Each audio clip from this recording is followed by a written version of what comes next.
If you've been thinking about writing your life story, but something keeps stopping you, whether it's not knowing where to begin, fear that your story isn't interesting enough, or just not feeling like a real writer, these 10 reminders are for you. Hi, I'm Joanna Klein, founder of Journey to Legacy, a life story writing course for adults who are ready to write not just what happened in their lives, but what it meant. I share these reminders at the beginning of the life story writing course I teach because every single one of them addresses something real that gets in the way. You might want to keep them somewhere where you can return to. You're probably going to need at least one of them and maybe more. And at the very end, I'm going to share one more reminder that isn't on the official list. One that I found changes everything for writers who feel stuck. So let's begin. Reminder number 1, trust your intuition. There's no right or wrong way to tell your story. Your gut instinct is one of the most powerful tools you have in this process. When you're choosing what to write about, pay attention to the prompts or memories that give you an energetic reaction.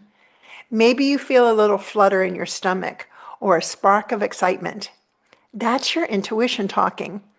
Don't second guess it. If a memory or an idea grabs you, run with it. You might be surprised where it leads you. The next reminder is focus on significant moments. We're not aiming to write an encyclopedic account of every day of your life. Instead, think of your life as a highlight reel. What are those pivotal experiences that shaped you? Maybe it's a major life transition, a moment of realization, or a challenge that changed your perspective. These are the gems of your story. They're the moments that, when strung together, create the narrative arc of your life. I think of my own life and the moments that actually shaped me. They're rarely the ones I would have predicted. The unexpected ones, the ones I'd have skipped over if I could. Those are often where the meaning lies. By focusing on these key experiences, you'll create a story that's not just a chronicle of events, but a meaningful exploration of your journey. Our third reminder is embrace authenticity. This is about writing from the heart, not just the head. It's easy to fall into the trap of trying to sound writerly or presenting an idealized version of yourself. But the most powerful stories come from a place of honesty. Don't be afraid to show your true self, flaws and all. Yes, it can feel vulnerable, but that vulnerability is what allows readers to connect with your story. It's what makes your writing relatable and meaningful. Your unique voice and perspective are what make your story worth telling. No one else has lived your life. No one else can tell it. Honor your emotional truth is our fourth reminder. This is about recognizing that your feelings and perceptions are valid. Your emotional truth is shaped by your unique lived experience. Your memory is not going to be perfectly accurate, but your feelings around a memory are valid and important. If some emotions still feel raw, it's okay to give yourself more time before writing about them. There's no deadline here. But when you are ready, embrace the full range, from joy to sorrow, anger to love. If you're writing about a past event, try to connect with the emotions you felt at the time, not just how you feel about it now. It's okay if others, such as a sibling or a friend, have a very different memory about the same event. This is your story, so tell it from your perspective. Your emotional truth is a path toward making sense of your life and often healing many memories. Now, reminder number 5 is particularly close to my heart. Practice self-compassion. This reminder is crucial both for looking back at your past self and at your current self as you navigate this writing journey. When you encounter memories that bring up feelings of shame or regret, pause and treat yourself with kindness. Remember, you did the best you could with the knowledge and resources you had at the time. Extend that same compassion to yourself right now. If you're struggling with a particular piece of writing or feeling frustrated with your progress, speak to yourself as you would to a dear friend. Celebrate the small wins. Be gentle with yourself when you're facing challenges. I know from my own writing that the memories I most wanted to avoid were often the ones that needed the most compassion and the most light. That's true for many of us. Our sixth reminder is respect others in your stories. While this is your story, it inevitably involves other people. This is one of the biggest questions I get in my life story writing class. How do I write about the people who have caused me harm? The key here is to focus on your own experiences and perceptions rather than making judgments about others. You can actually turn readers against you if you come across as someone who is pointing the finger. Describe their actions and then share how you felt and what you did as a result.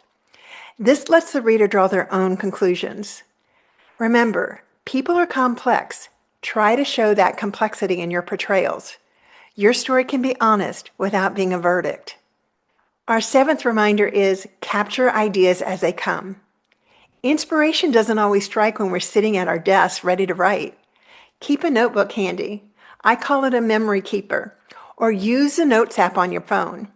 Jot down ideas, memories, or insights as they pop into your head. You might be surprised how often this happens once you start paying attention.